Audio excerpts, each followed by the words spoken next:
right, welcome to Season 2 of the Sporting Chance Podcast, your home for all things falconry and unconventional hunting techniques. This podcast is brought to you by MountainStateFalconrySupply.com. Check out Heather McNeamer's store for your East Coast falconry goods. And also, this podcast is brought to you by MidnightFalconry.com, the makers of the tightest braided equipment on the market. And let us not forget our boy, Seth Roy, at NorthMountainGoshawks.com. And if you'd like to support the podcast, visit SportingChancePod.com for all of your merch needs.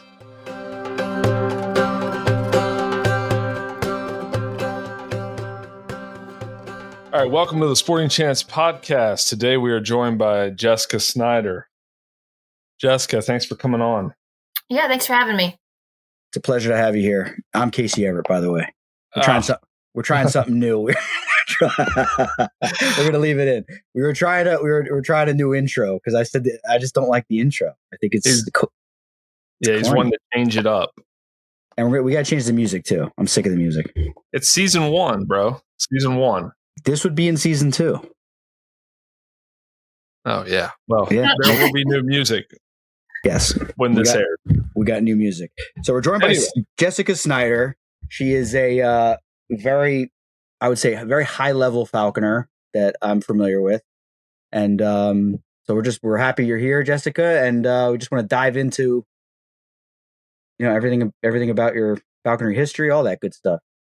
Yeah, thanks. I think for me, my falconry, I've always tried to focus on goals and things like that. So I've ended up over the years flying a lot of different species, and I've made it at least partly my career doing education programs, flying free flying falconry birds for that. And so I've worked with tons of different species that way. But it's been an interesting ride. I've been a falconer now for about 15 years. And I've had lots of ups and lots of downs. Haven't we all? Yep. Boy, howdy. Oh, yeah. This year was a testament to that for us personally. How was your season? Sure. Yeah, I really sorry to hear about Ginger. That was, quite, I think we can all say that that's something we know is possible, but certainly not something you want to have to experience. Yeah. Thank you. I appreciate that. It's just, it's like if it's not a window or a power line, it's a friggin' bear. You know what I mean? Like, just, come on. Can't escape it. So yeah, no, and I actually this year I had raised imprint male North American Goshawk this past summer, and got into the falconry season into late fall or so, and unfortunately my bird was I'm only guessing exactly what happened, but I'm presuming was killed by either a great horned owl or a red tail. I was on public state game lands hunting. There's lots of they have a lot of released pheasants. What's better than a released pheasant for a new imprint goss? He chased after something, disappeared. I was out with my French Brittany, and it took me about 45 minutes to find him. And when I did, he was, unfortunately dead and partially plucked. And I don't really know what happened, but so, yeah, it was not a season that I was expecting for sure. Wow. So when you found him, there was no sign of whatever killed him. It was already gone. It was already gone, but my dog had found him first, so he was up ahead of me. So I don't know if there was something still there or not. But he was maybe 75, 100 yards in front of me. And so I don't know if he spooked something off or what, but we had been hunting, and he had launched off the fist with intent. I presumed it might have been an owl that we might have flushed from the tree line, but it was really unfortunate as a whole. And I guess there's a part of it that I I didn't really know what happened, obviously, but there was a part of it that I guess there was a saving grace that I at least, I guess, got him back. Yeah. Yeah. At least you knew you knew that he was dead and it wasn't just, he was gone, because that happens. For sure. I've never heard of, I mean, Aaron had a similar situation. His bird took off after what he thinks was a squirrel, right, Aaron? And she took off after a squirrel. And when I found her, she was dying on the ground. Did not strike. I mean, maybe she hit a tree, but there were no fences or windows or anything. It was the middle of the woods. You don't hear about stuff like that happening with like a red tail or a Harris hawk. Like, why is it always goshawks, man? You know what I mean? Where did that bird come? There was a similar story back in New Mexico. I forget what his name is, but he had a female goshawk that flew off in the desert, and he found it and was partially buried. It was dead and partially buried out in the dirt. I forget what the falconer's name is, but it was I can only imagine a scenario like that. Just again finding your bird dead. It's really unfortunate. Very, very unfortunate. It's a North American male. Was it a wild bird or a captive? No, captive bred. Bred by your buddy, our boy. Yeah, Seth Roy. Seth Roy. That's great. Yeah, he makes good birds. No, for sure. He's the second bird that I've gotten from Seth, for sure. So he makes some good birds. That's why being a goshawk breeder is good business, because they're constantly killing themselves. That's a good lot of repeat customers. Yeah, it does. Unfortunately, the flame burns bright, but it's generally short lived sometimes. Yeah, and you've flown. So I got so many questions. Maybe we should start from the beginning, and then we'll get into all the stuff that you've flown. Sure. How'd you get involved in falconry? Where did that come from? Yeah, I went to school for environmental science and education. I started volunteering at nature centers that had non-releasable birds of prey, and I'd always been fascinated by birds of prey ever since I was a child. And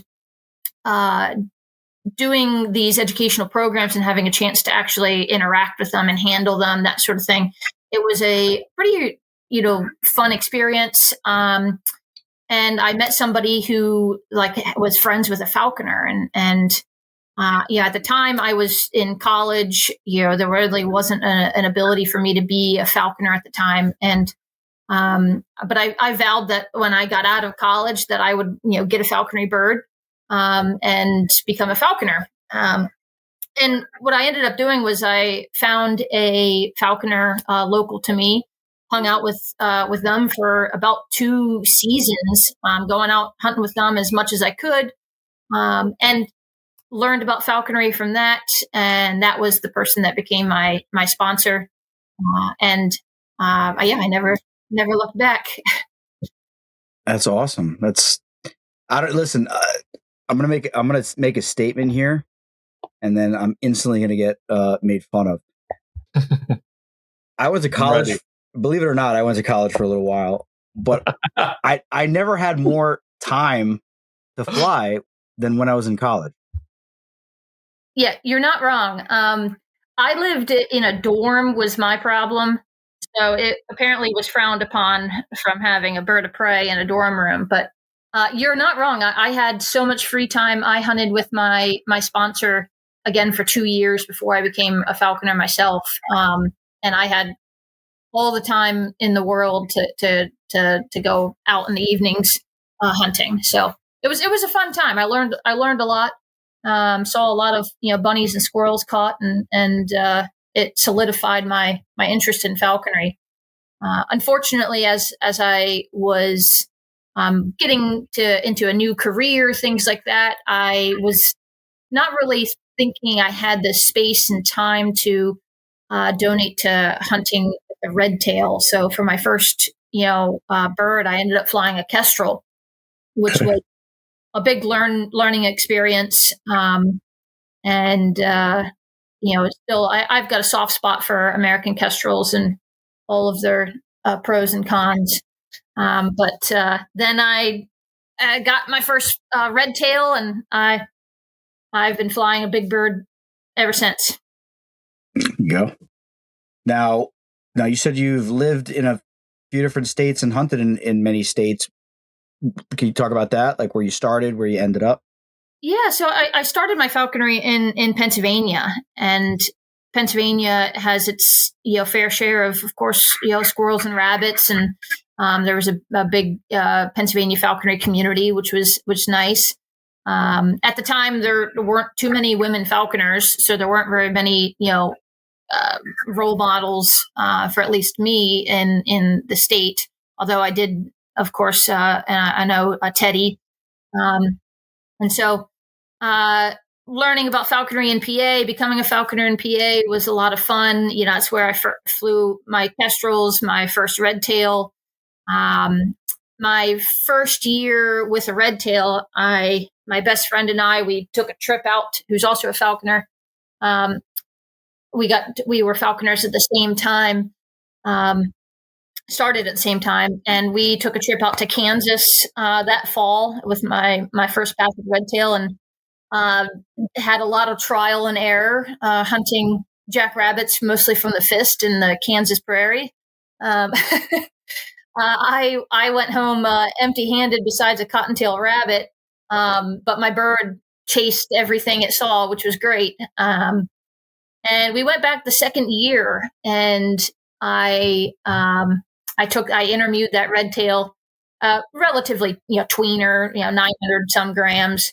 So not a huge bird, not a super small bird or anything, but we went out the next year and we successfully caught a jackrabbit during the 2 days we had to hunt.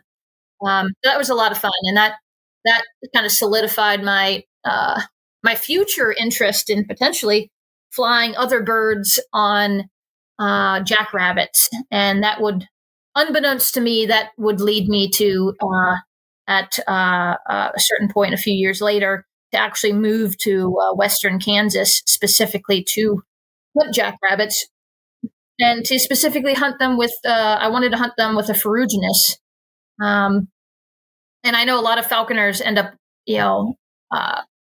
having a mindset that they want to hunt a ferruginous, and most don't live in the right spot for it. There's a fantasy, I think, for a lot of falconers, not all tons, but a lot of people that want to try a unique species like ferruginous. And I set out I quit my job. I actually had like a career, and I made the goal to find a job that would support my falconry. And I moved out to literally the middle of nowhere, little house on the prairie in Kansas. Oh, that's awesome. Jessica, I got some questions about that. Normally, yeah. I'm not one to focus on career, but I am curious. So what did you quit, and what did you do career wise when you made the move? Yeah. So when I was a falconer in PA before I moved to Kansas, I was an environmental educator. So I worked at an environmental education center. That's not a career. I'm joking. Yeah, it's not a high-paying career. Plumber, that's right, Casey?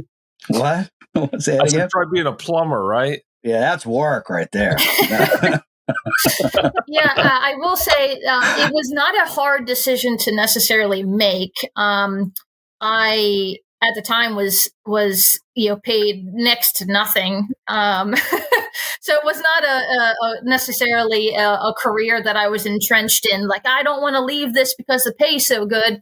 It was like, all right, give me an excuse to leave, and I made that excuse. Then one day the wind blew a different direction. That's it. I'm yeah, exactly. And so when I went to Kansas, I found anything I could do. It turns out rural Kansas does not have too many job opportunities. You could be a Subway sandwich artist out there. Right.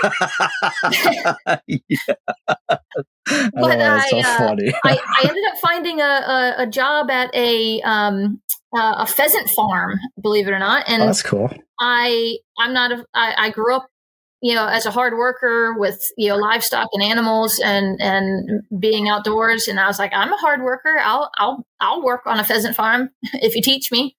And so I got a job there, and we produced about 50,000 pheasants a year at that facility. My God. Yeah. So, and we would, basically take them to, surrounding states, Colorado, Nebraska, and they'd be released by private people or private businesses, or just released for other contracts. And do you mind saying what town you were living in?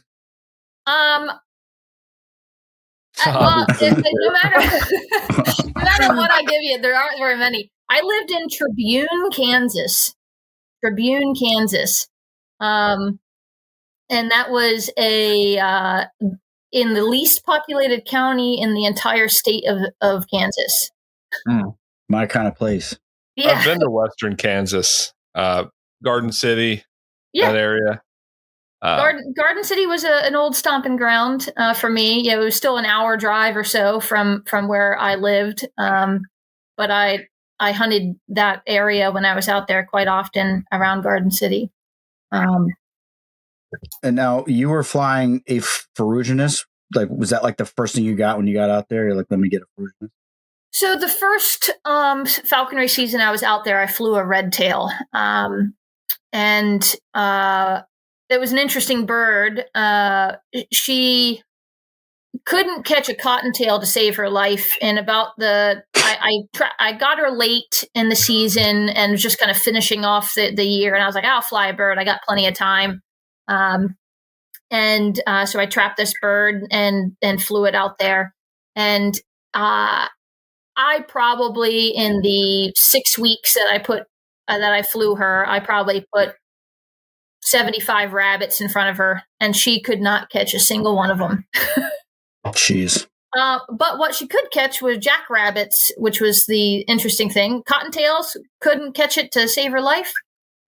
Jackrabbit, she was pretty proficient at it. So that was a lot of fun, because that was the second red tail now that I had hunted on jackrabbits, and she did pretty well. But needless to say, that was not a keeper of a bird. Yeah. And I released her at the end of that season. And that spring, I, dove right into trying to find how to find Ferruginous in Kansas, which Ferruginous are migrants to the area, and they breed. They're at the very edge of their breeding territory in western Kansas. And I couldn't find any studies that showed like where Ferruginous nest, or if there were any in my area. And so I did a bunch of studying of different old studies from like the 1960s and 1950s that had a population studies on Ferruginous in Kansas, and they had general locations of where historic nests were. And I set out to find the parameters that they found to be most important to finding Ferruginous nesting. And the biggest thing was prairie dogs. They're prairie dog specialists. So I knew of an extremely large prairie dog town not too far from me, within a 45-minute drive, that was right along kind of the Kansas-Colorado border. And I started just scanning and walking, knocking on doors, which is hard to find who owns a lot of those properties. And this was a while ago too. So apps like OnX and things like that didn't exist. Right. So I found some property and started hiking, and I found such biodiverse raptors in that area. It was pretty astonishing, just because there's no trees. There's so few trees for them to nest in that they are kind of squished together. And I ended up through a lot of time on the ground, through hot spring days, finding 2 ferruginous nests within the county. And they were about probably a mile and a half as the crow flies. You could see one from the other. Wow. Really interesting. They nest on the ground, right? Well, in a lot of what we think historically would be places like Wyoming or things like that, where there are no trees, they do nest on the ground. But it turns out that was something I thought too, that, okay, well, they will nest on a rocky bluff or just on the ground or, on a relatively short bush. And both these nests were easily 50 foot up in the largest trees they could find. Wow. Interesting. And they were all cottonwood trees in like basically dry creek beds. So I spent my time trying to figure out, whether it was 2 different pairs and 2 different nests, or if it was the, same pair or not. And turned out that it was 2 separate pairs, and they ended up producing 2 separate clutches of young. One was a very historic nest, and the other was it looked like it had been, put together with duct tape and paper clips. And that it would end up being that nest would meet its demise later on in the summer through a really bad storm that came through, and it completely destroyed the nest. And unfortunately, as I was to discover, all the babies in the nest would perish from that. Oh no! So I had spent weeks monitoring this from a mile away with spotting scope and binoculars. And after this bad storm came through, we had a bunch of damage at the farm that I worked on, so I couldn't get out there right away. And it was maybe the next day or the day after that I ended up driving out there, and I could no longer see the nest from the road. And I knew that wasn't going to be a good sign. And sure enough, I walked the whole distance out there and to find that it had three young in the nest, and they had all unfortunately perished. They weren't able to fly. You found them on the ground or something? Yeah. That's sad. And I documented all of it too, just my own, citizen scientist sort of side of me, where I had never visited a ferruginous nest, and so I took pictures of the nest location and things like that, and I ended up finding all 3 babies on the ground. Yeah. Was that the historic nest or the newer nest? That was the new nest, the paperclip and duct tape sort of nest. It was precariously balanced on like one side of a branch. It just was not well put together. And maybe it was a younger pair. I don't know, but the historic nest luckily was huge. It looked like what we would see out east here would be like a bald eagle nest up in a tree. It just seemed massive, and it did not go anywhere during that storm. That's for sure. Which was good. It was good for me. That I wonder if that nest would have survived if it were lower or on the ground. Yeah, certainly, with different build method and location in the tree. What was interesting though is that that tree where that nest was, it was actually a collection of 2 separate trees. And I suspect the reason being of why the nest was such in poor shape or poor building methods was those 2 trees had the ferruginous nest up high and on the left, and on the bottom right was another nest that was inhabited by great horned owls. Wow. At the same time? At the same time. But you got to think, ferruginous are nesting much later than great horned owls. Yeah. So the great horned owls were like fledgling babies that were pretty much fully grown. And there would be 3 or 4 of them sitting just outside the nest. When I would use the spotting scope, you could see them sitting there. And then, nothing but 30 feet away was a ferruginous nest above them. Wow. It was a really strange scenario. I've heard stories of bald eagle nests that have great horned owls nesting in the bottom of the bald eagle nest. Wow. Yeah, it was a really interesting thing to see. I think it was because there's just so few trees out there. So it's like, well, if you're going to nest someplace, you can't choose your neighbors, I guess.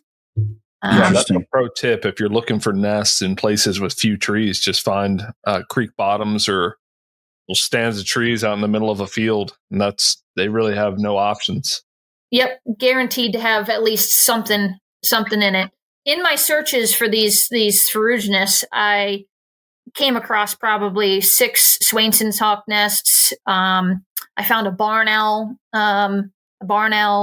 nesting location. There was a red-tailed hawk nest. So it was a busy, and it was all in the same creek bed. Wow. That, again, like practically every other tree had a nest in it.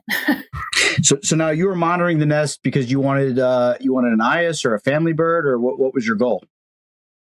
I was young and optimistic at the time, and I told myself that I would climb a tree for ferruginous.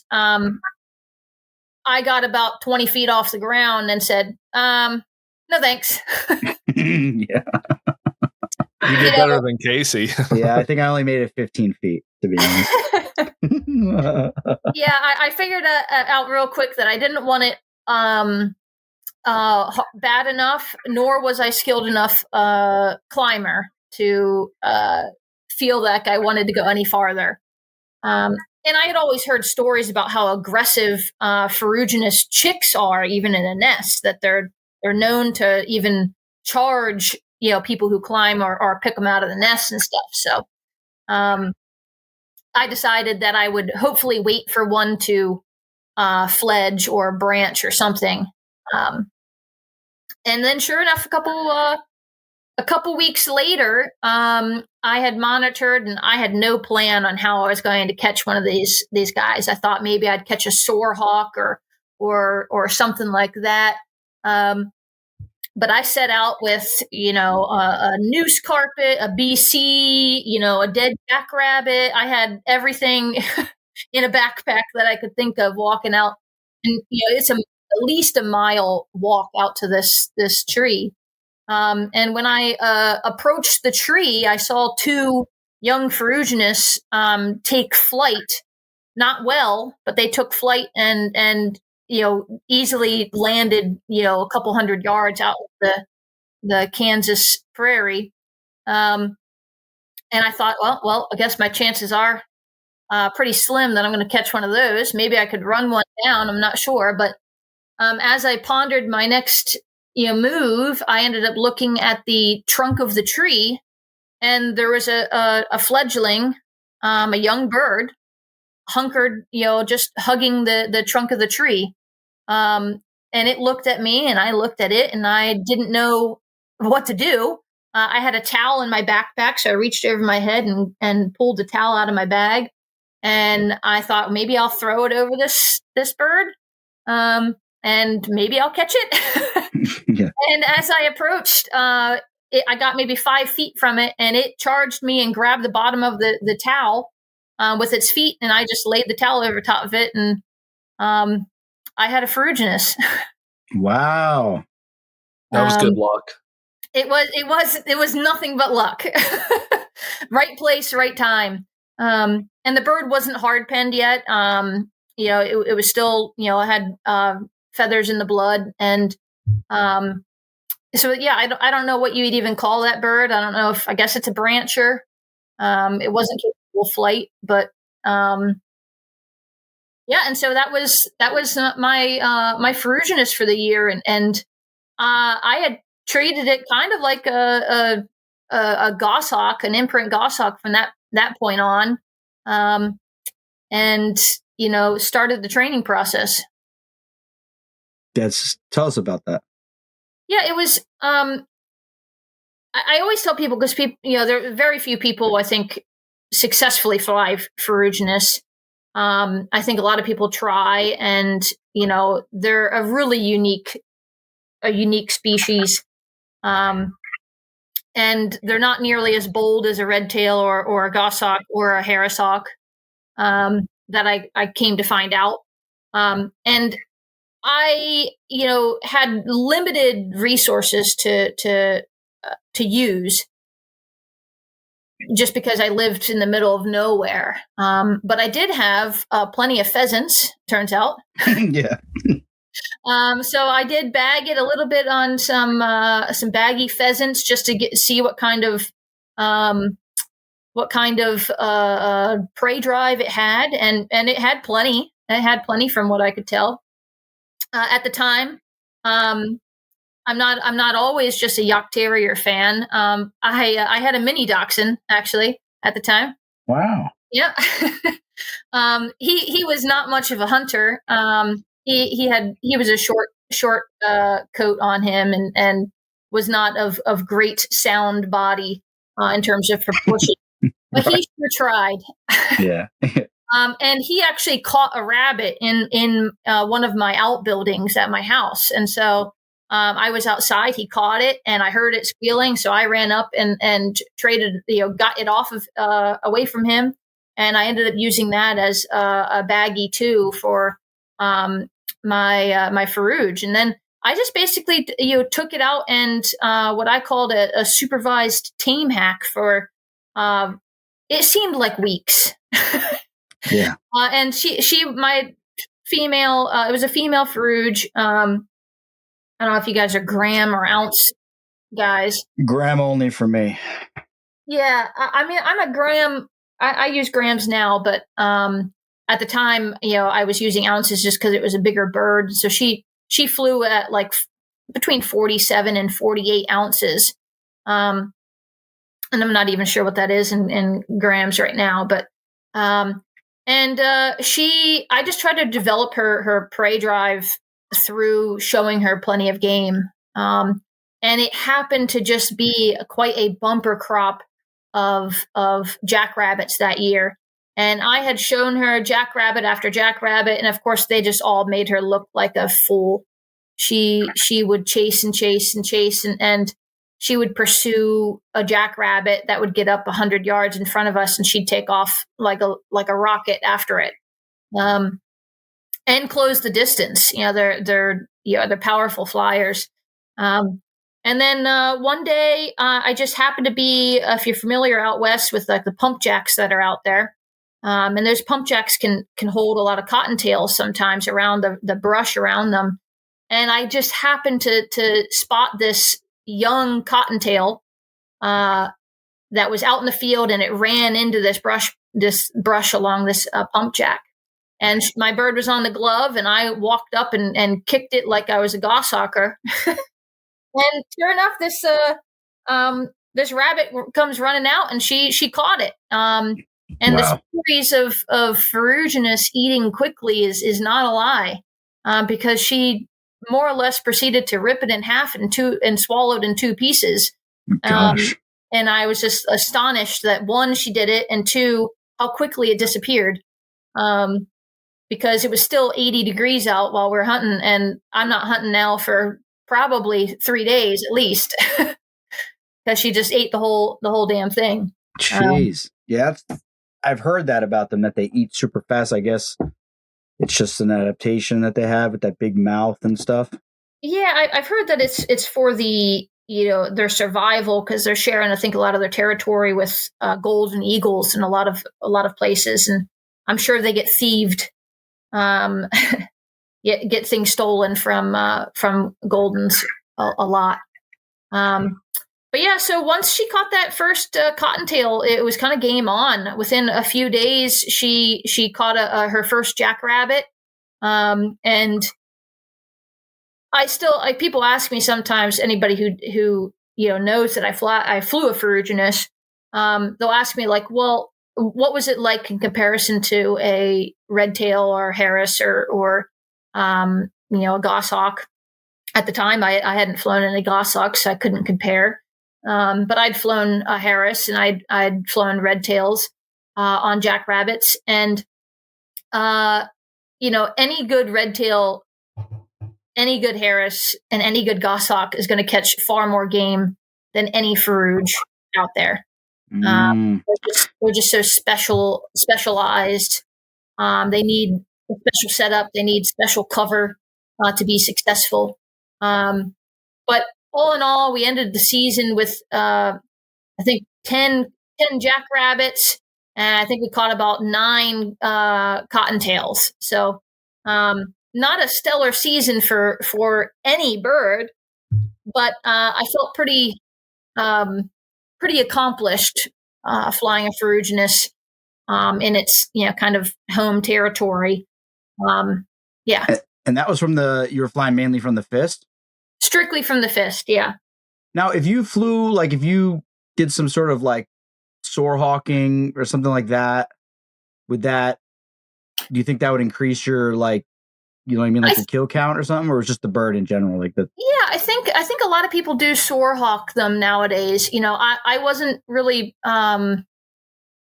skilled or knowledgeable enough to really know how to instigate a that sort of flight style. I mean, it's certainly windy out there. Only one time in that whole season did she really truly go up, and she was like a speck in the sky. That's cool. And I frantically ran around in circles across the field trying to get any jackrabbit up that I could. And I did get one up, and as soon as it reaches cover, they're not good at crashing cover like a red tail. Like any good red tail is just going to hammer through, with reckless abandon. And Ferruginous just are not good at that. So that jackrabbit saw her come down, and there was plenty of sagebrush out there, and it just ducked and weaved behind a sagebrush, and she missed. Oh man, that was probably a beautiful play, yeah. Oh man, I would have thrown. Did you throw? I would have thrown a carcass of the lure out after that to get a big reward to get that. I don't know. That's so cool. Anytime my bird or any bird I see go up in a soar, like I don't know why I get excited. Like maybe it's because like where we live, on the East Coast, and it's so thick, and like I don't see it all the time, so it's like I get excited. I don't know about you guys. Yeah, I think to me, it kind of depends on the terrain. Yeah. Aaron doesn't get excited about anything. It's been a long time since I've flown a hawk. Yeah, it's been like a couple months. You'll be all right. So, Jessica, how long did you keep the Ferruginous? How long did you continue to work with it? Yeah, so I flew it for that season, and then I had plans to molt the bird out. Well, unfortunately, I saw kind of a glimmer of what the future would hold with her as she became quite proficient towards the end of the season on cottontails. And she got far more choosy about her jackrabbit slips, which is, again, a known, issue with Ferruginous, it seems. She would balk at a foot slip. One of the few times I've ever spotted a jackrabbit hiding before, it flushed, and I thought, well, this is going to be a give me. There's no way she's going to not catch this. And it was a foot flush. I practically, touched its butt to get it to move, and she sat on the glove and watched it run away. And then 3 minutes later, we get a jackrabbit up that gets up 75 yards out, a 75-yard head start, and she rockets off like a as fast as she could and closes the distance. But she became very choosy on jackrabbit slips, but extremely proficient at cottontails. Either way, I decided I'd molt her out and try to fly her the next year. And then I had an opportunity to move back east that I couldn't really pass up. And unfortunately, I ended up transferring her to another falconer just because obviously the east is not the place for a Ferruginous. So all the people that, that want to get a Ferruginous hawk and chase squirrels with it, What's your opinion on that? Because you've heard that I've heard it. Yeah, people who want to fly ferruginous here in the east, or I hear a big thing is they want to hunt them on geese. Yeah, I've heard that. It's just not a good idea. They're not designed for that. You hear a lot of times people say that their ferruginous will refuse to fly and land in trees. I can't say that that's my experience, just because my ferruginous would land in trees when there were trees out there.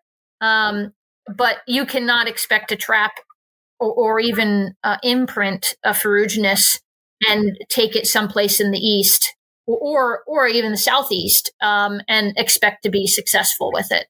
I mean, situationally, sure, but it is not the bird for those locations for sure. Now, second question. Thank you. That was a good answer. But so now I forgot his name. Aaron, you probably know his name. The guy he's breeding those red-tail ferruginous hybrids. As Aaron would say, the chocolate ones. They're black. They're marketed as black, but they're chocolate. They're not black. That's a fact. Do you think you think the red tail in there? Have you heard anything about that? You're in the bird world. We'll get into that later. So you probably hear more about that kind of stuff than me and Aaron would, because do you think that would give them more crashing power? More is there any kind of appeal to that? I've only heard I guess anecdotal evidence that they are or mostly just opinions from some people that it does create a faster and more aggressive species or bird hybrid in this case, compared to just a pure ferruginous. I know some people in the UK and other parts of Europe have successfully, and they'll tell you that they're the best hare hawk that they've ever flown. And so I can see there's a benefit there. With that being said, I will still, I will probably die on the hill on saying that the average red tail will probably be better than the average ferruginous or ferruginous hybrid. I mean, I don't think the ferruginous personally is adding much to the mix of a good old red tail. That's a good point. That's kind of that was my thought. Besides the fact that they're chocolate, which makes it more enticing. Chocolate. It makes it more enticing. But you can get a chocolate red tail. Yeah, but they're like $4,000 though. That's the problem. True. If only you knew somebody who owed you one, right? Well, they view it differently, and I don't know. It's just odd to me on that whole chocolate thing, because we got there's Goshawk breeders. They spend a lot of money on acquiring goshawks and pairs and feeding them and inseminating them, and then there's guys that get free birds, throw them in a chamber, throw food to them, and then charge the same prices for the offspring. It's just a little weird to me. But I get it. God forbid you ask for $500 off the price. Now you're the bad guy. Not to mention, you could just go out and trap a red tail. You can't just go out and trap a goshawk. Well, the chocolate ones are hard to find. Okay, right. So but we're just talking aesthetics here. But so now, Jessica, the ferruginous it's a bigger bird. So that the chocolate ones that we're talking about, which is he sells them every year. I forgot. I feel bad if he's listening. Send us a message. I can't remember his name. But so they're not bigger. There's no benefit. The ferruginous feet are smaller, right? Yeah, ferruginous on average, their feet are smaller than the average red tail for sure. I'll be honest though, I didn't think that my ferruginous had particularly small feet for her size, but she was. I've heard about their aggression on the ferruginous side as well, that they're just could be just kind of mean birds. Now, granted, that might be imprints specifically. I don't know, but my bird was as sweet as could be. I used just a regular garden glove with her, and she had extremely powerful feet. They were extremely strong. If she clawed a jackrabbit, it was not like I never saw her lose a jackrabbit. She would go for the rodeo ride, and it was not getting away. But yeah, I mean, I think on average they have smaller feet, but again, mixing a Ferruge with a red tail, I think is just going to probably take away from the foot size of the average red tail. But it's not going to increase like the size of the bird or wing size, speed. I don't know. I think anything? I've heard from some of those Ferruge and red tail crosses, the chocolate ones, of course, that they are flying in like the 900 grams. So I don't think that really adds much size. I mean, size it's not really, we've had this whole, with Jackie's episode. That was, I mean, it really means nothing. I'm just kind of just saying, like, is there a benefit? And it doesn't sound like crossing them really gives you anything, but maybe a little bit more of crashing power, a little more gaminess, maybe, probably the only thing you would get. Yeah, I think the only thing, if you lived in the right place, if you lived out in the West and you're hunting jackrabbits, that I think Ferruge and red tail hybrid could have the benefit of being one, the ferruginous has a remarkable ability to cover a lot of ground very quickly, and they have stamina, a lot of stamina. They're going to outfly a red tail in a slip every time. Wow. Just because their wing load's a little bit different, and they're just kind of powerhouses when it comes to those long flights. So in the world of hybrids, and I think everybody has this kind of discussion, like if you're taking all the best and most desirable characteristics from each species and melding them into one, surely they could be a good bird and have lots of benefits compared to just a pure red tail or ferruginous. But let's be honest, their chances of getting all of the positives and none of the negatives is not reality. Right. Yeah, that's the whole hybrid thing. Is always, everyone always thinks about the positive. Yeah. And everybody overlooks the possible, what if you get all the negatives instead? Yeah, exactly. Like everything that's bad about this bird is just all in one bird. Yep. That's good. That was great, Jessica. Thank you. We've never really talked to anybody about Ferruginous Hawk at length like that. So thank you for that. That was good. Now, yeah, I'm certainly no expert with my one season. It was one of my favorite seasons ever as a falconer, though. Even with the relatively low, game numbers, it was one of my most accomplished. There was a lot of things in the works to make it work out, and it was one of my most kind of accomplished sort of experiences in falconry. No, I think that's a great season. And listen, but by today's standards, I mean, there's brag boards with 12 head kill counts, and right. And at the same token, by today's standards, you flew one bird, so you are an expert on that species. by today's standards. Right. You know everything there is to know by today's standards. By can't learn anything more. No, you're done. You could just teach everybody now. So now from there, you read your book on Ferruginous, Jessica. Yeah, we'll put it on the website. All right, I'm working on it. So now you transferred that bird, and you got an opportunity to come back east. Tell us about that. I mean, we don't have to go through like every single detail, but I'm just trying to go in like chronological order. Yeah. To get the whole story. I moved from Kansas to Vermont at the time, and I'm now back in PA at least part of the year each year. But that was a bit of a culture shock and geographic shock as well. Hunting in Kansas to discovering how to hunt in a cold, snowy, not very game rich area. And it certainly, Kansas was a move for me that I wanted to do for falconry. Like I moved there specifically for that. Vermont was not, and I really was not sure how I would do falconry in a state like that. When I first moved there, some of the locals told me, like, they might as well told me, what's a cottontail rabbit? Mm.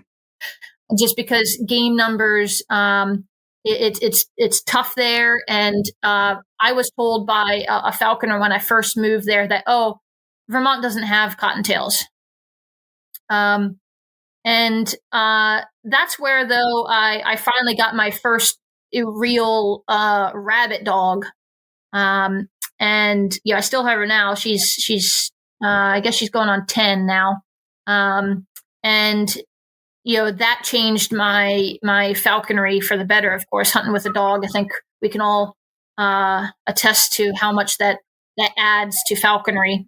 And to a lot of people, I think the dog work is more important sometimes, or the more fun aspect sometimes, than even the falconry part. But it turns out that, having a dog really added to finding rabbits and identifying what rabbit cover looked like in such a different region for me. Yeah. Now, we love dogs on the show. We love talking about. Now, we usually try to shy away from hyping up the Jagd Terrier, but was that the dog that you got? Yeah, she's a joke. Everybody relax. She's half Jack Russell and half Jagd Terrier. So she's black and tan, looks just like a Jagd Terrier, but is pretty small. She's only about 11 pounds. She's more dainty than the average, Jagd Terrier for sure. Got it. Okay. And so you got that dog. What was was it free, or what was the I'm just joking. What was must have been free. Did you find it in a dumpster? No. I get the pound. No, I'm just kidding. What made you go with that breed? So I'm just if it was me and you're moving to Vermont tomorrow, you have no choice. I would keep my Goshawks and I would get a pack of beagles and try to catch snowshoe hare and the one red squirrel that I see after 10 miles of hiking over the mountain. Mm-hmm. That's what I would do. Yep. So a buddy of mine had both the parents of my dog. Falconer lives in Maryland, and through just an acquaintance of sorts, I got in touch with them, and somebody mentioned when I was out in Kansas that I could possibly show them how to find jackrabbits. I had been there now. I had hunted there multiple years, lived there now for 2 years. And so they actually came out, and I was a bit of a tour guide for them, taking them to some of my best jackrabbit fields and hunting their birds. And I got to meet both the parents of my dog now. I guess as kind of a thank you, later on the next year, he had a litter of these pups he gave to falconers, and he reached out and said, "Hey, would you like a pup?" And so I said sure after some pondering. I thought, yeah, I'll give it a shot. Cool. And so you just did the normal training, just drags, cottontail rabbits, just dragging them around, making them find them, taking them to good spots, or how'd you train them? Yeah, so she what I find with Jagd Terriers is that they don't need as much encouragement like that. I did very few drags or anything like that with her, or finding cottontails. We went out into the field where I had found, that there were cottontails, and just gave her in real time sort of experiences. And they naturally just, first sight chase. They're very different in my experience between dachshunds that are nose to the ground, following a strict line. She first started sight chasing, so we flushed a rabbit. She realized, after a short amount of time, that rabbits are in brush piles. If I could and I know that she's, believe me, in the Jagd Terrier world too, she might as well be a monster because she's not pure Jagd Terrier. Right. Yeah. There's the purists out there, and I have a pure one too.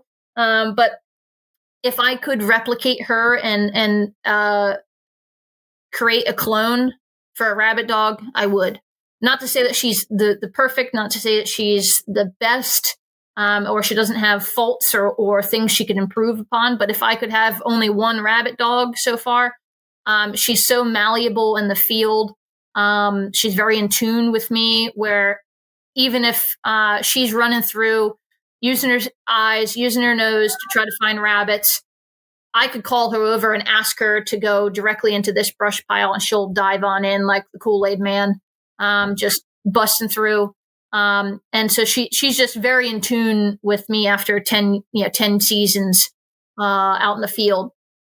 And That's so awesome.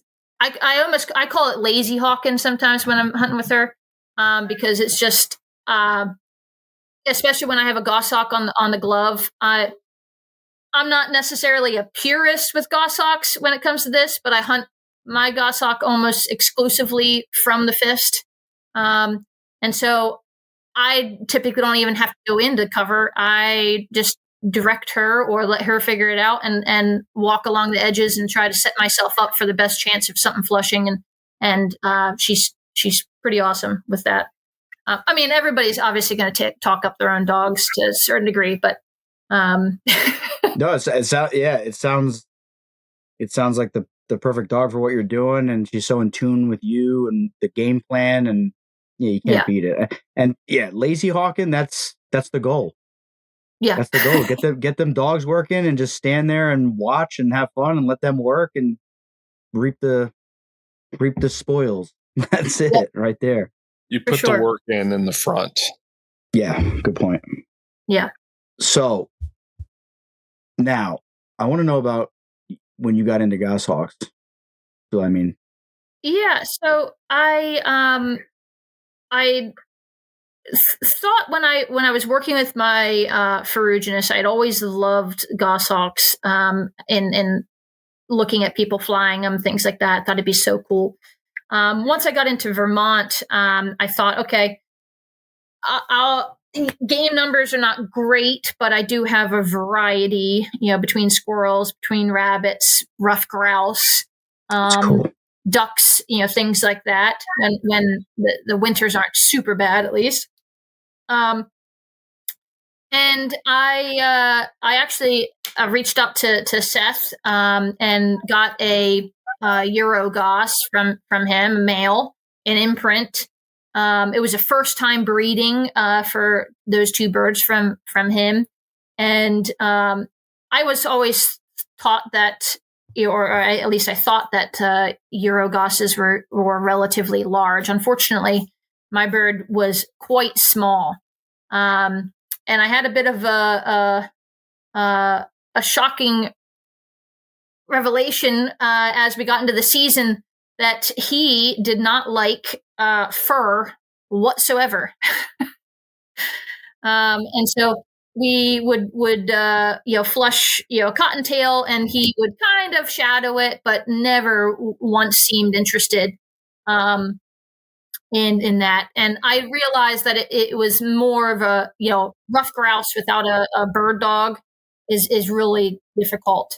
And ducks were not a definite come wintertime because of how cold Vermont winters could get.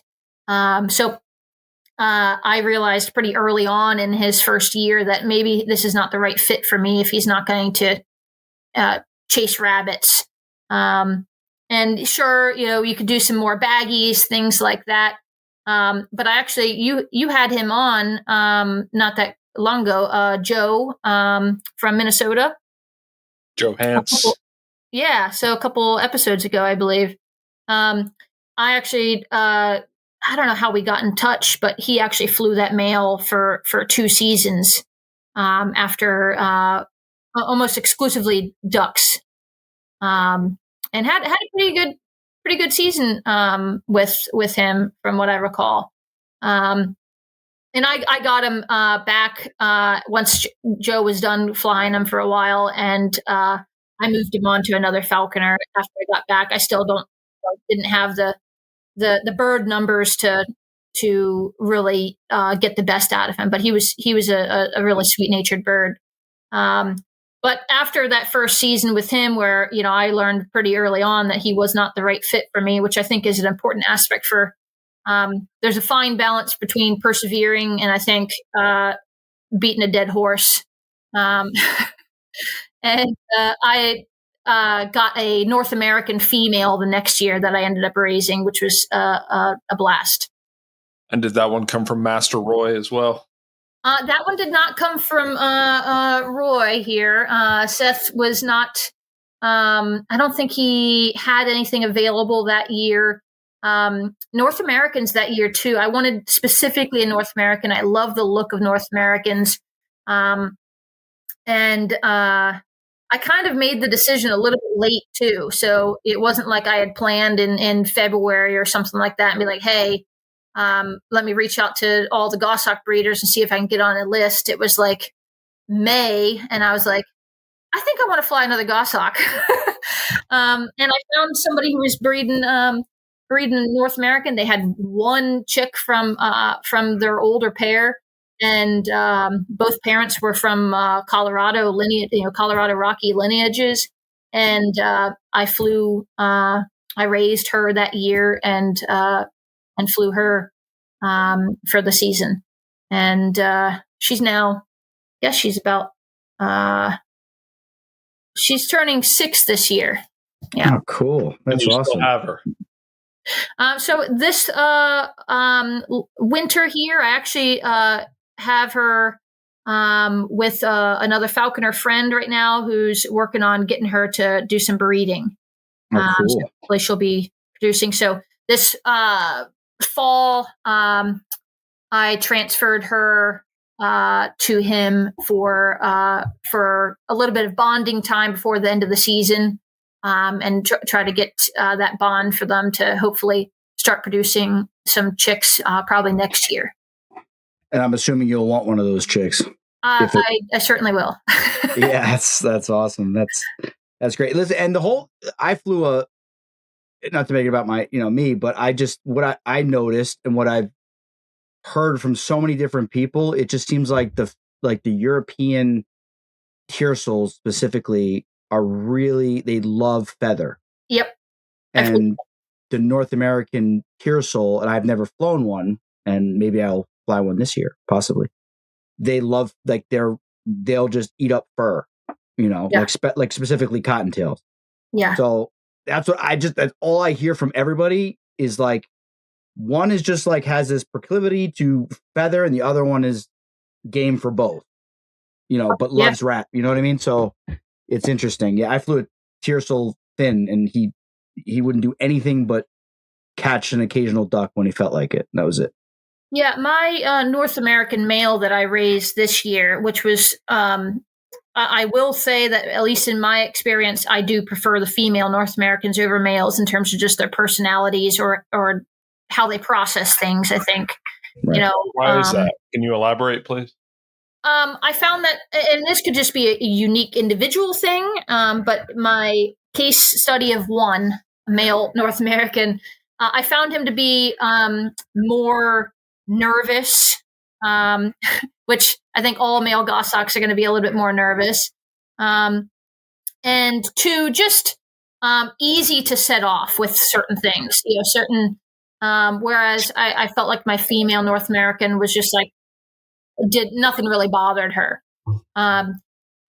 Ian from Iowa, he has my male that I raised this year. That's his brother. Ian's. Oh, cool. Yeah. That's where I get some of my information is he's trying to catch pheasants, and if that North American Tiersol sees a rabbit, it just goes in. He calls it bunny mode. Ian does. Yeah. And he just says now he's just looking for rabbits. And he just like switches off of feather and just wants rabbits now. And I'm like, that's awesome. He's like, I got him so that I could go after pheasants. I'm like, who cares? Just catch rabbits then. He's like, that's not why I got him, Now, Casey, you have a unique perspective in terms of flying kind of back to back. Yeah, back to back to back. And this year I'm going to try to, if I got a couple irons in the fire. Like, I don't need another bird. I have 3 birds outside. I just got another bird that I didn't need, but I had to take it.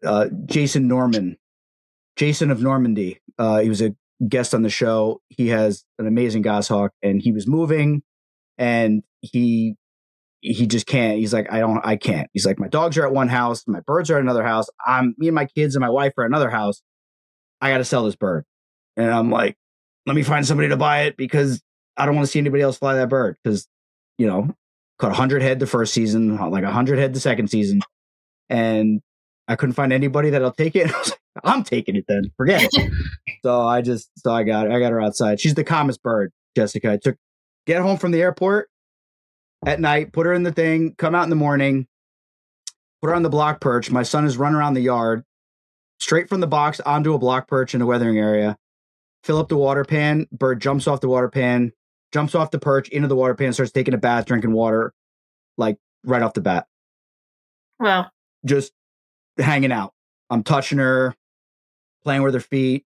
And I said, I'm like, is this bird sick, dude? is this something wrong with this bird? He goes, why? He goes, why? What is she doing? I go, she's just like so calm. He's like, no, she's fine. That's how she normally is. I go, all right. I'm like, I'm not used to this. This bird is a sweetheart. So yeah. So I don't need all the birds, but I want all the birds. So what's your comparison in a nutshell of sorts on raising a North American versus a Euro variant back to back? The European birds, they're the easiest. I've never flown a pure like Finnish or Russian female, so I can't really speak to that. But I got a 3/4 Albitus, 1/4 Finn outside. And then I flew a bunch of different 50/50s, Albitus, Finnish, and a Russian Albitus, Tiercel. The North American is by far, in terms of catching game, by far the North American, like by a huge margin. The North American is going to just clean up. There's nothing you could. It's the best bird for, especially where I live, in terms of just catching game. The North American is going to catch more by far.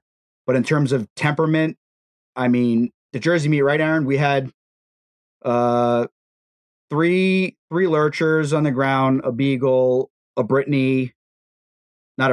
Springer, and like 7 dachshunds and like 8 people in the field. And, and that was like her first time in that scenario. And she just caught 3 rabbits in 45 minutes. Just could care less. Wow.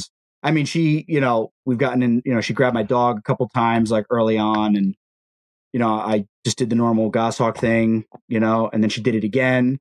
And, after a long day, doing plumbing, my fuse is a little short. So, I mean, like, you know what I mean? And you just grab her, throw her back in the box, maybe not so gentle. I mean, you just wait like 20 minutes, pull her back out. She's just head bobbing, looking around. Right. And I made a joke, when a friend of the show, Harrison, got a 50/50 and he started doing well with it. And I said, yeah, it's the easiest Goshawk to fly. And he's like, no, I'm like, but, he did a good job. And, but they tolerate a lot. Yeah.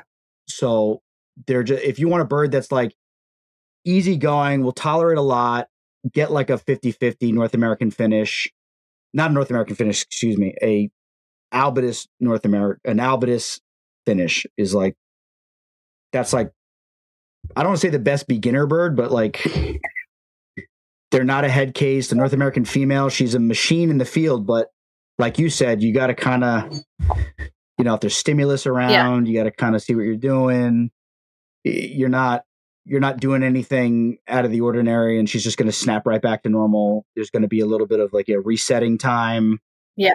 So I don't know. Yeah, flying my female, I almost throughout all of her seasons as a backup or a secondary bird, mostly for my own sanity, I almost always flew a female hares hawk as well as just a there's nothing worse than getting to a field, having every intention on flying your goshawk, and something sets them off, as you walk into the field.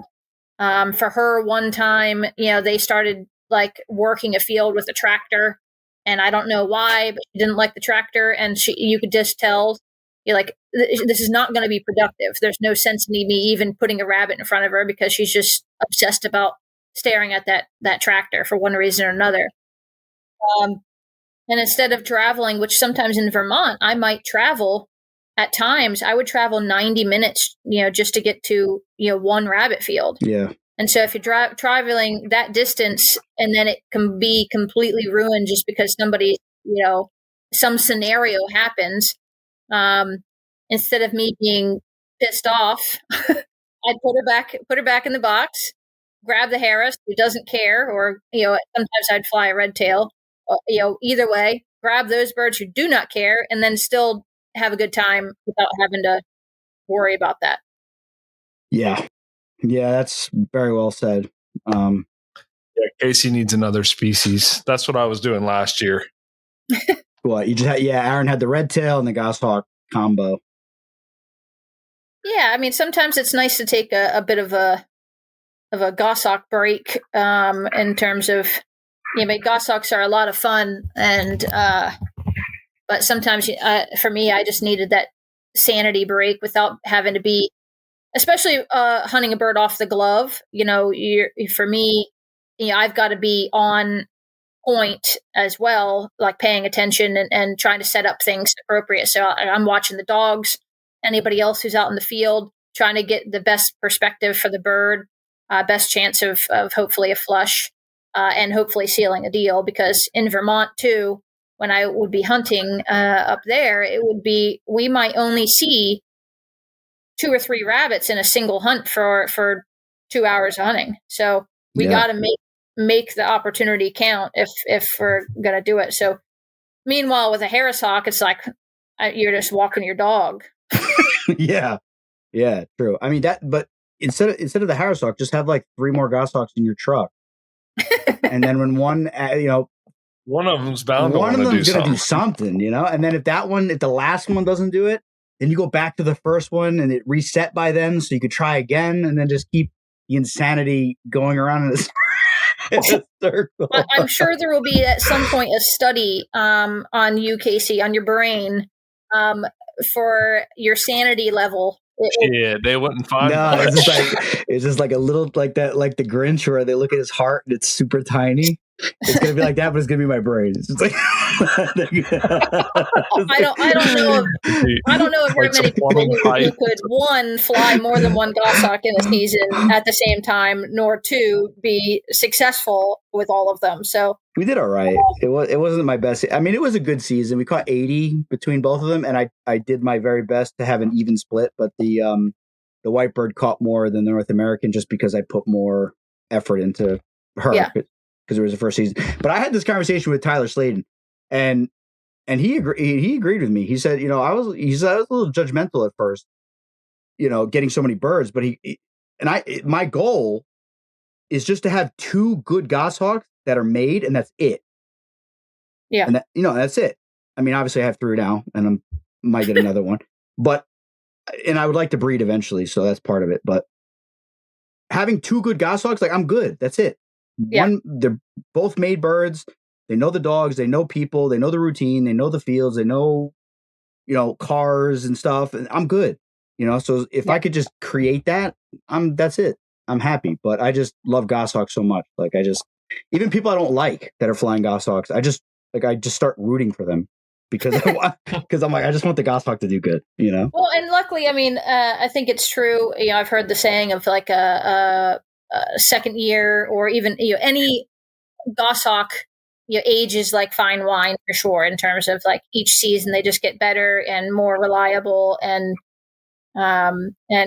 you got they're in the driver's seat a lot quicker and easier the next year, just knowing exactly what to do, and watching the dogs, and so it's only going to get easier. But if you keep adding young goshawks to your year, I guess.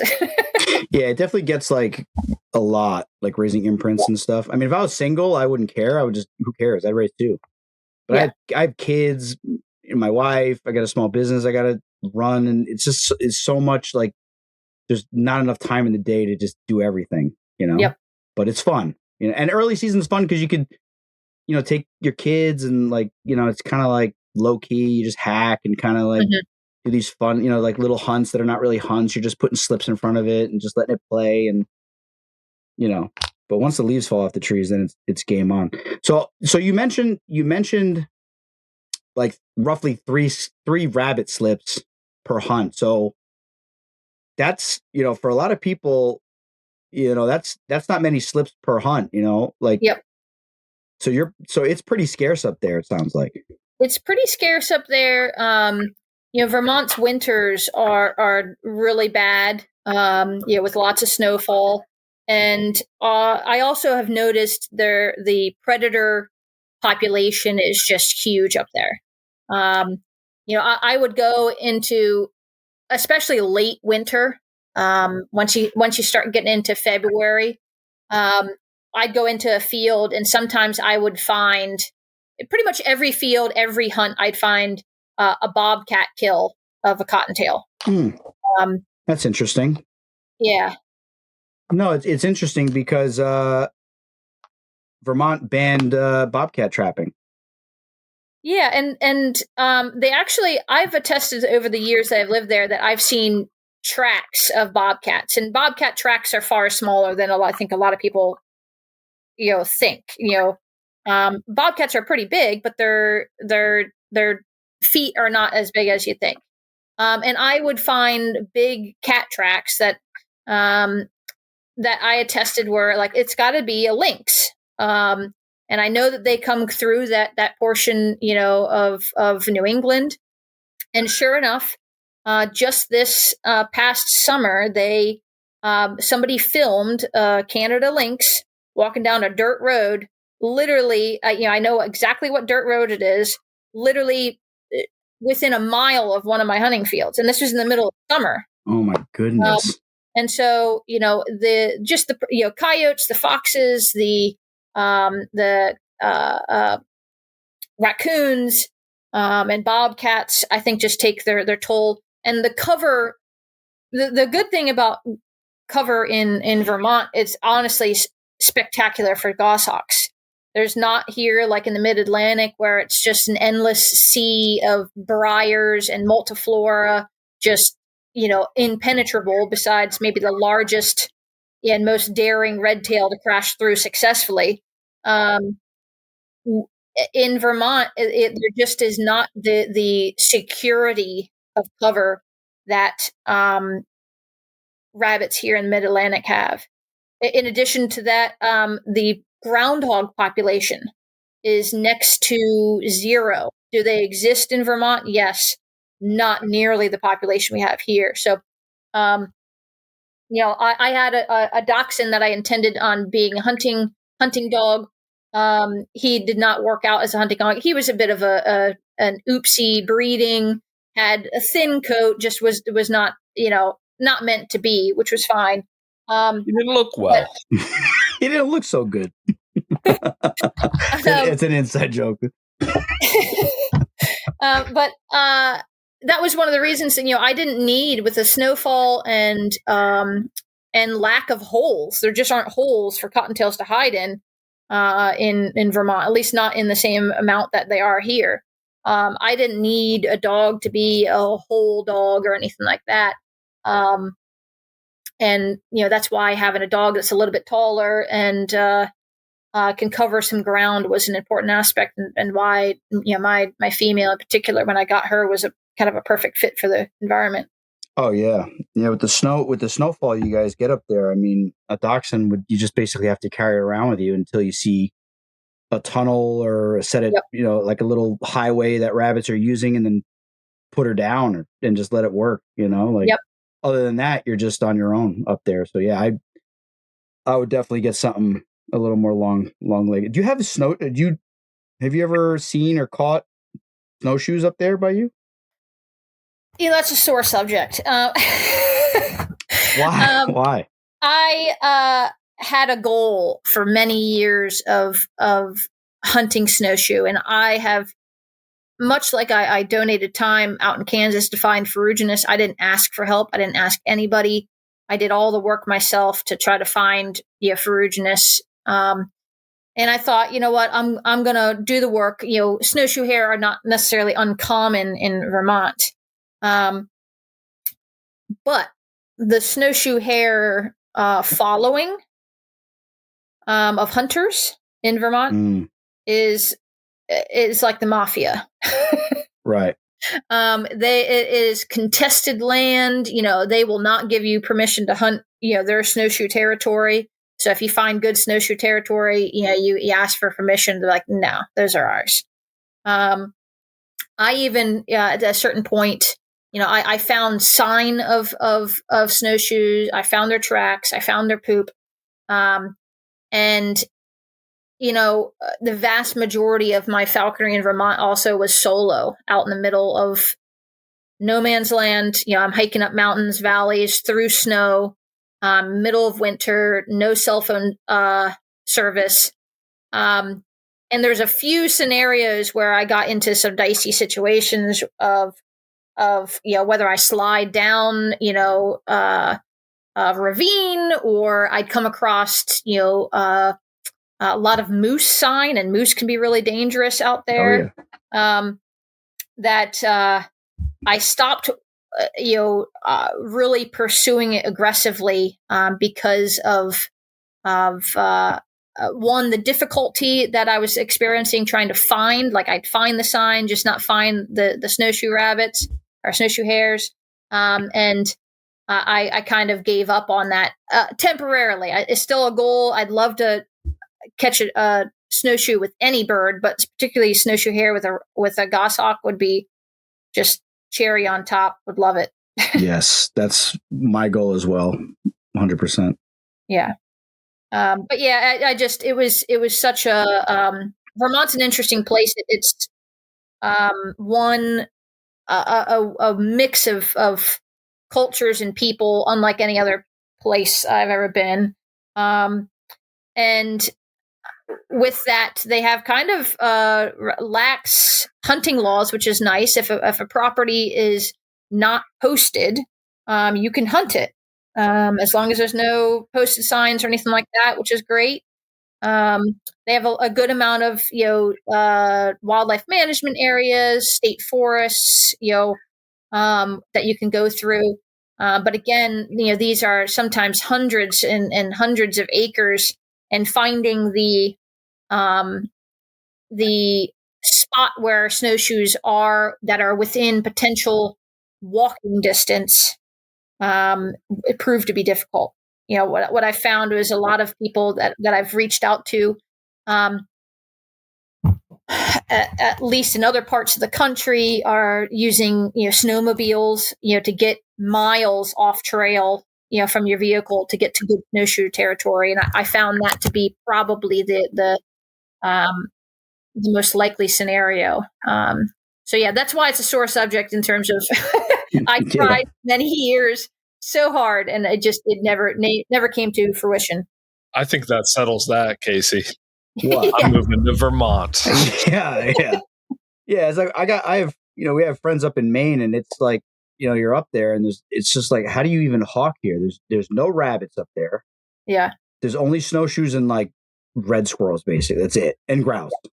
And that's it. And just miles and miles of like, and even the Adirondacks is like this, where it's like, you driving on the road and like you look in the woods and like, it's just a wall of like just tightly packed trees and brush. Like, yep. And the snowshoes love it, but like, how do you find them? How do you get to them? How do you figure out where they're running? And we went to PA last year, and went after some snowshoes, and we found, it looked like deer trails, but you knew there were snowshoes because they were going under logs, like, real low to the ground, and the poop it's like somewhere in between a cottontail and a deer. Yep. And like, we hunted all day long, and we didn't see any, zero, nothing. We saw a chipmunk, actually. That was it. But you know what I mean? It's like, and if you don't have like beagles or like some serious like hounds to like push and run and cover ground, or I don't, you know what I mean? Like you're just kind of like you said, like it's just like it's just like so daunting. Yeah. And it's very similar experience where again, like you could find the sign for them, just not find at least a healthy population for snowshoes, at least where I was looking. And then, again, I've reached out to a couple of people that I knew. And again, it was like, I think I would have had to be blindfolded on the way there to their spot. And it was such a secretive, like everybody loves their snowshoe hunting up there. And, which I mean, I get it. I mean, everybody's obviously passionate about, their thing, and that was their thing. So I didn't blame them, and I understood. And I know that it's kind of the mafia territory where they didn't want anybody else, getting into their turf for snowshoes. Yeah, that's a common, that seems to be common with a lot of hunting communities. We're all kind of like that. I was so desperate, Jessica, that I reached out to like an outfitter guy that I found on Instagram, and like I was going to send him a deposit and everything, and go up there, and he was going to put me on snowshoes, and it wasn't even that bad. But the problem was like he's using beagles and stuff. And like I don't know how the beagles are like with the dog, with the bird, if they're going to try to kill my bird, like you know what I mean? Like like that's how bad I want to catch one. Well, I know Vermont, has snowshoes. I know upstate New York, Adirondacks has them. But yeah, I think that the scenarios of success for falconers with snowshoes. I think the amount of falconers who hunt snowshoes regularly and successfully is few and far between. And I know there are some great ones out there that are like, they make it look easy. And they got all the right,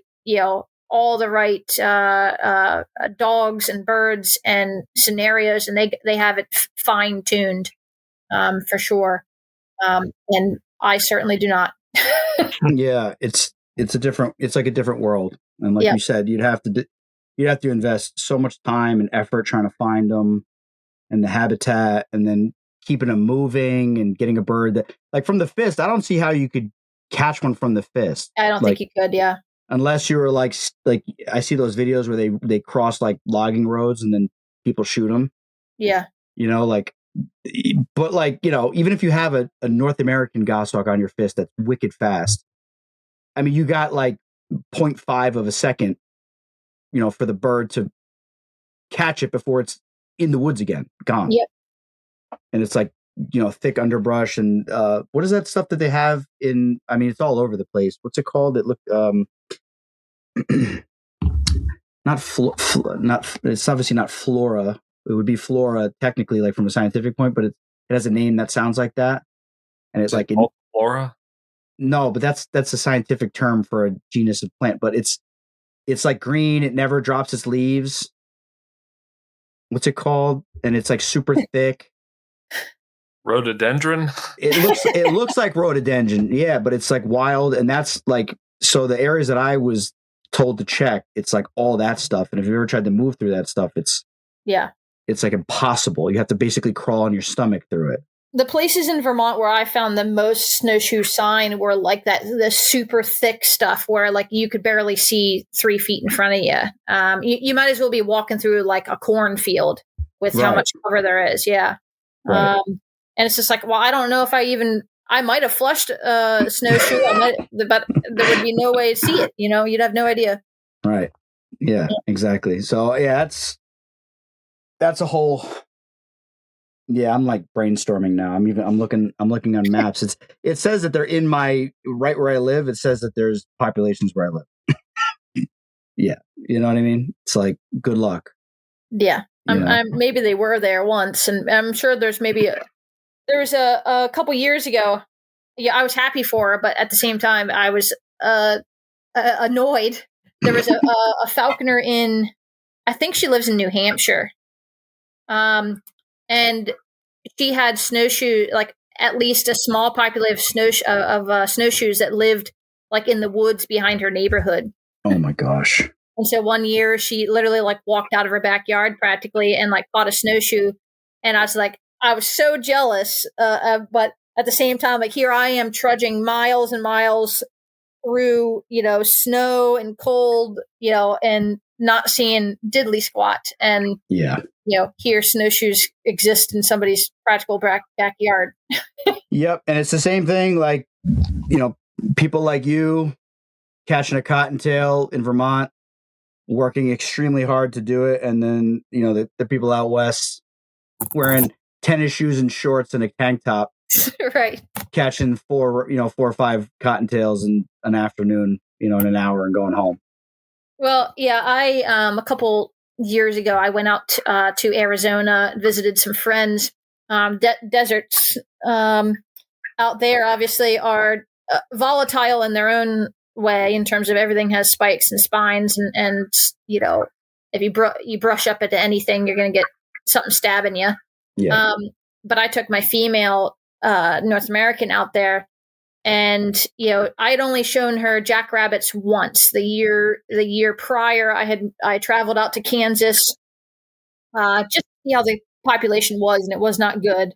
That was again years ago now, but I ended up finding the only jackrabbits that I found were within sight of my old stomping grounds. Like literally, I could see my old house where I used to live in Kansas. I still had landowner permission to hunt those fields, and those are the only places I found jackrabbits were right in my old backyard practically. But either way, I took my female to Arizona to hunt jackrabbits and hopefully show her some quail. And it was such a different experience to be one. Yeah, I could have been wearing shorts and t-shirt and sneakers. It was so warm in comparison to back at home at the time, which was also a different difficulty with a goshawk who's used to 30 and below temperatures, and now we're hunting in 65 temperature. Motivating a goshawk in those extremes is a little bit different. But I think she had the time of her life because she would just we were getting foot slips on cottontails and jackrabbits, and she was just having the time of her life. And it's just like, wow, there's so much game out here. It's insane. Yeah, it's absolutely insane. I get like I'm happy, but I'm like angry at the same time when I see those videos. When I see those, like I'm like, oh man, that's so cool. But then I'm like, it's like they're just running the dirt like in the open. I'm like, oh come on. Yeah. Casey, some people probably feel that way when they see your slips too. Well, because I post the second that the slip happened, not the 2 hours before, me bleeding, sweating my brains out, freaking out, pulling briars out of my face, crying and smashing Monster Energy cans over my head. So Jessica, you've done a lot in falconry. What's next for you? That's why I was kind of surprised with Casey in terms of flying multiple imprints, things like that, while having his own business and kids and a family, that sort of thing. I don't really know how. I'm impressed with how much you're able to do.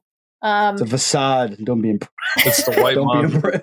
It's all a joke. It's all fake. No, he's nothing without his monsters. Yeah, exactly. But I'm probably just going to take the next season or two kind of just easy. I did go out to Arizona, something I wanted to do after my male goshawk died this year. I was hemming and hawing back and forth to figure out what I wanted to do for the season, and I applied for non-resident passage hares hawk take for Arizona, and I did travel out to Arizona and caught a male hares hawk. Cool. And, flew him for a bit towards the end of the season. It was pretty much towards the end. when I got him. But and so I'm going to kind of take it easy, work on flying him next year. I do have another female North American, a goshawk, that I really want to concentrate. So those two birds are going to be my birds for the year next year. It actually happens to be my female's mother that I have. So Cool. so I have her now. She's, I think, 13 years old. So she's not terribly old, but not a young bird either. But probably be flying those two for the next year. I'm juggling a lot too. Kind of starting my own side of the business in PA within the last year or so, and I have a secondary job too that I do animal emergency med. I'm a emergency animal vet tech, so I work late nights at times, and so I juggle a lot. So going to be definitely taking it a little bit easy here. Good for you. Nothing wrong with that. Nothing wrong with that. Now, you never know. A Goshawk imprint might come available, and I might just dive on in. But those are the best birds when you put your feelers out in like May or June, and hey, listen, I got an extra bird here, and you're like, perfect. Yeah, sometimes works out, Yeah. So when you're saying you're starting your side of the business, you're involved in it's a bird of prey, like a presentation kind of thing where people pay and come and fly and see birds and stuff like that. So I met the gentleman that I believe you work with. He came to Green Chimneys in New York last year. Yeah, probably. It's probably our executive director, the owner. We've been conducting in Vermont. We opened up in 2015. That's when I moved to Vermont. And given my environmental education background and being a falconer, that was kind of the opportunity that got me back to the East and moved to Vermont. And we do hands-on, falconry ed programs. So we have a special, federal permit that allows guests to come and handle our birds and that sort of thing. So it's a show and a interactive experience. Yeah, that's the elusive, very coveted falconry school license. Yes.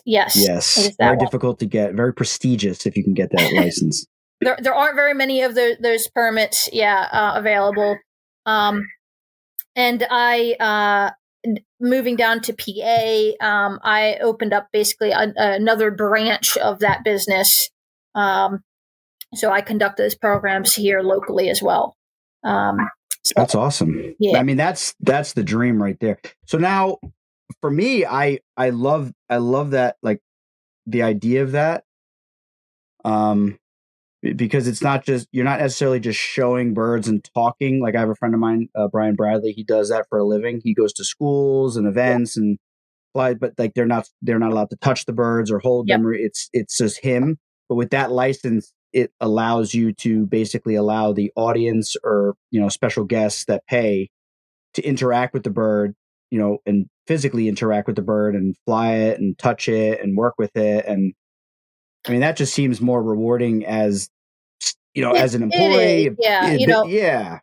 We spend, for the last 10 years in Vermont, I'm spending my days, I'm outside, I'm not at a desk, we're free flying all of our birds. So, we have owls, we have, falcons, we have an eagle, we have, of course, hares, hawks. And so we're doing different programs throughout the day and, all the birds, free flying. We've got, scenarios, with, a bird free flying, you never know what's going to happen. So, it's a unique, day every day for me, which is nice. It is a lot, it's, I consider myself a relatively introverted person. So, I can put on my public speaking voice and I can talk to crowds without, I don't get nervous or anything like that. But at the end of the day, like, I'm tired of talking to people at the end of a long day of programs for sure. Yep.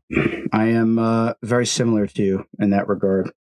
But yeah, I mean, it's when I started working up there doing these programs, I had been a falconer for years, but working with the array and variety and